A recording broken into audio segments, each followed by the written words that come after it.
जय माता दी, जय माता दी, जय माता दी। मैं महेंद्र शास्त्री आपसे रूबरू हो रहा हूँ हॉट न्यूज इंडिया के माध्यम से। और आप जानकारी लेते रहते हैं वीडियोज के द्वारा कि किस तरीके से इन पावन नवरात्रों में हमें माता को प्रसन्न करना चाहिए। सबसे पहले माँ भगवती के चरण कमलों में निवेदन। आज नौवां जिसे हम पंजाबी में कहते हैं नौवां नवरात्रा, जिसका हमने पूजन करना है, कंजक पूजन करना है और किस विधि के साथ करना है। और जो आज की विशेष महत्वपूर्ण बात है वो ये है कि जो सामग्री पूजा में लगती है उसको हमें बाद में क्या करना चाहिए। ये विशेष महत्वपूर्ण जानकारी होगी, क्योंकि प्रायः हम ऐसा करते हैं कि जैसे ही नवरात्रि समाप्त होते हैं तो हम उस सामग्री को इस तरीके से छोड़ देते हैं जैसे हमने कभी पूजन किया ही नहीं था या हमारी कोई आस्था थी ही नहीं। तो ये हमारी गलत धारणा है। जो वस्तु हम माता को बड़े प्रेम से चढ़ाते हैं, बड़े आदर से माँ के चरणों में समर्पित करते हैं और अपने ढेर सारी मनोकामनाओं माता के सामने रखते हैं, उन वस्तुओं का हम निरादर करें, इससे माँ प्रसन्न नहीं होगी, दुखी होगी। जब नवरात्रि प्रारंभ होते हैं हम कितने खुश होते हैं, ढेर सारे मन में आशाएं होती हैं, माता रानी आ रही है, मैंने ये भी मांगना है, मैंने व्रत रखना है, मैंने पूजन करना है, मैंने घर साफ रखना है। नाना प्रकार की तैयारियां करते हैं। नवरात्रि प्रारंभ होते हैं, बड़ा उत्साह होता है मन के अंदर। धीरे धीरे करके वो समय व्यतीत होता है, जैसा कि ये शरद नवरात्रि 2022 के नवरात्रि आज समाप्त होने जा रहे हैं।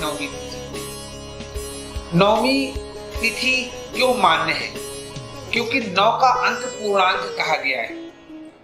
9 के ऊपर कोई संख्या नहीं है, 9 पूर्ण अंक में आता है, इसलिए 9वीं तिथि यानी 9 दिन माता रानी वास करती हैं और 10वीं तिथि को माता रानी का पारण होता है, उसे 10 महाविद्या कहा जाता है। तो हमने माता रानी के दरबार में जो वस्तुएं अर्पित की थी, हमने उनका करना क्या है, ये विशेष जानकारी है। जो नारियल है, खेतरी है, चुन्नी है, लौंग, इलायची है, घड़े का जल है या नारियल का जल है, इन वस्तुओं का हमें क्या करना चाहिए। जिसमें हम जो बीजते हैं उस पात्र का क्या करना चाहिए।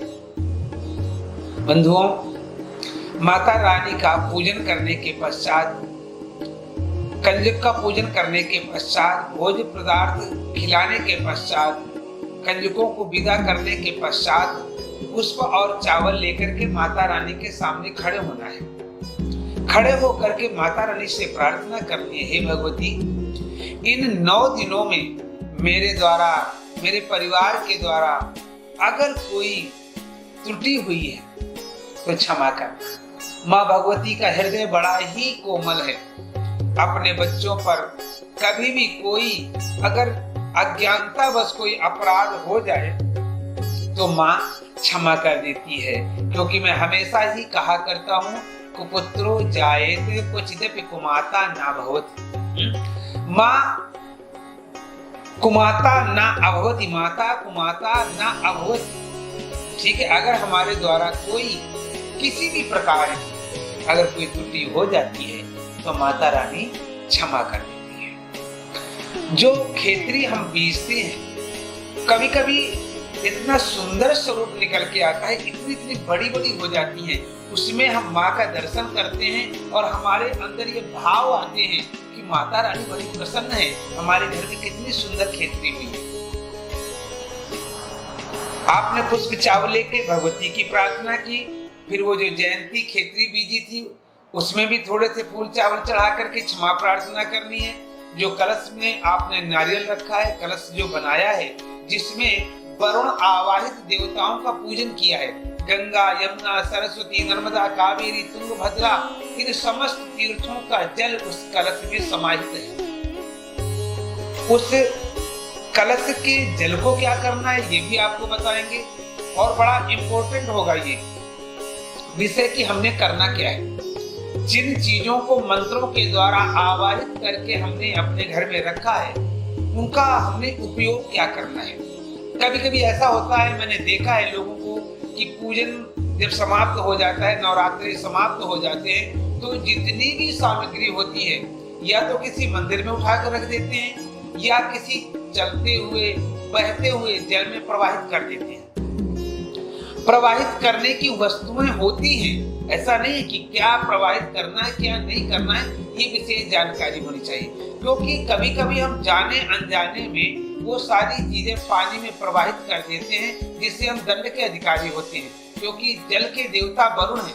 अगर उसमें हम कोई अपवित्र चीज डालेंगे, प्रदूषण युक्त चीज डालेंगे, तो उससे हमें पाप लगेगा।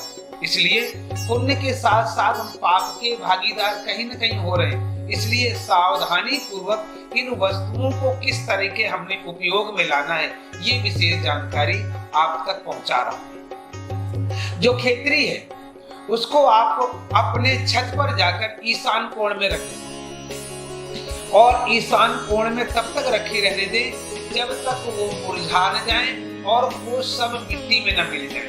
इसके बाद में उस मिट्टी को ले जाकर के आपने अपने किसी फूलदार गमले में उस मिट्टी को डाल देना है।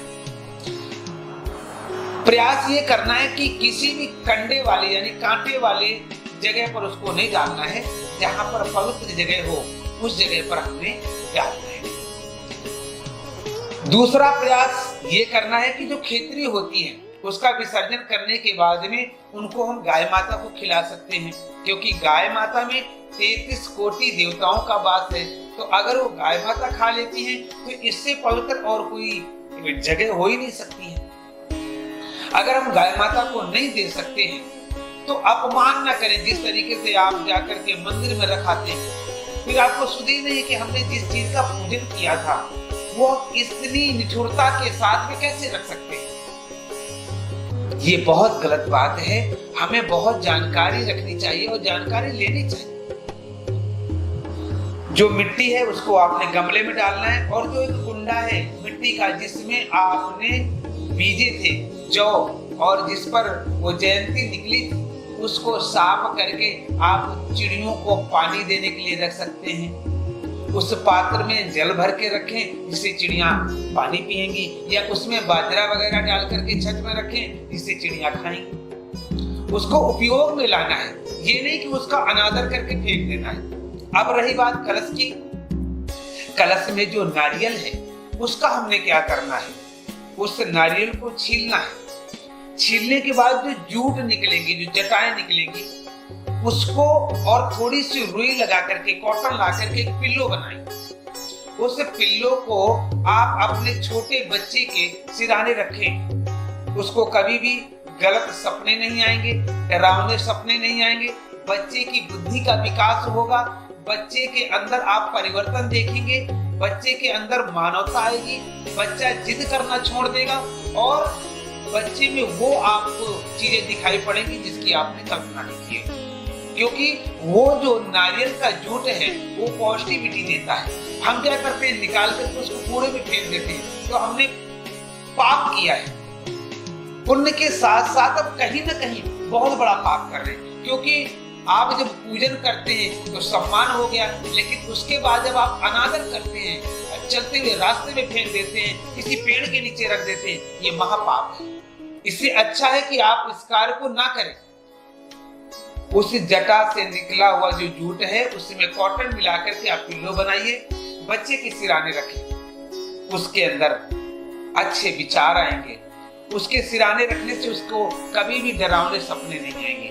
विद्या की और बुद्धि का प्रचार प्रसार उसके अंतःकरण में होगा। जो नारियल को आप तोड़ते हैं उसमें जो गरी निकलती है उसका पहला हिस्सा आपने माता रानी को अर्पित करना है। इसके बाद सबको थोड़ा थोड़ा सा आपने वो जो गरी है वो आपने सबको देना है, वितरित करना है, यहाँ तक कि उसको संभाल के रखें। अगर कोई रिश्तेदार, नातेदार, दोस्त, यार कोई भी आता है उसको देना है, क्योंकि वो एक औषधि है। वो आपके रोगों का दमन करती है, वो आपकी बुद्धि का प्रचार करती है, प्रसार करती है।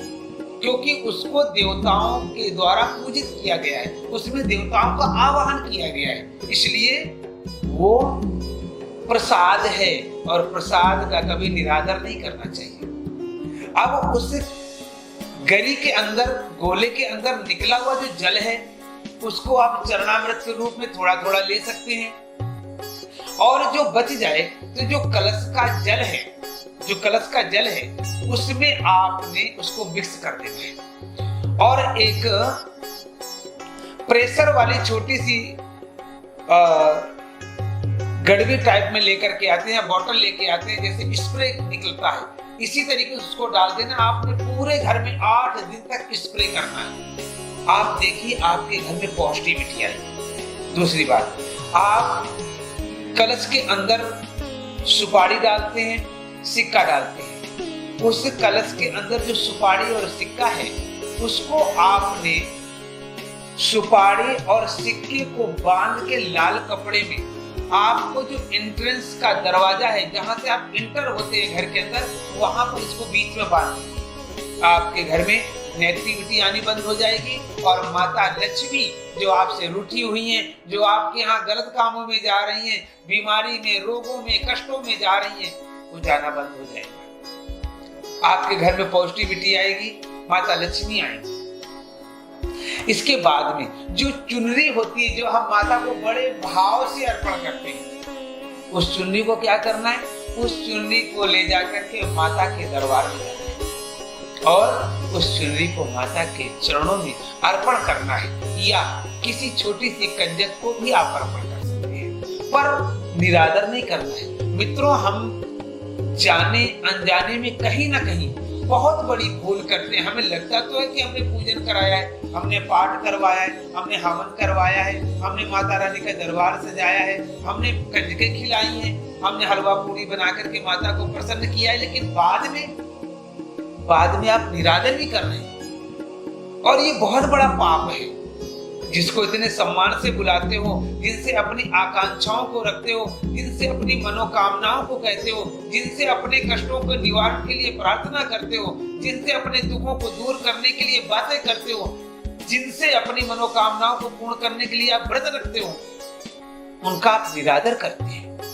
और निरादर सम्मान आप 1000 बार कर लो तो फर्क नहीं पड़ेगा, लेकिन एक बार अगर निरादर कर दिया तो फर्क नहीं पड़ेगा।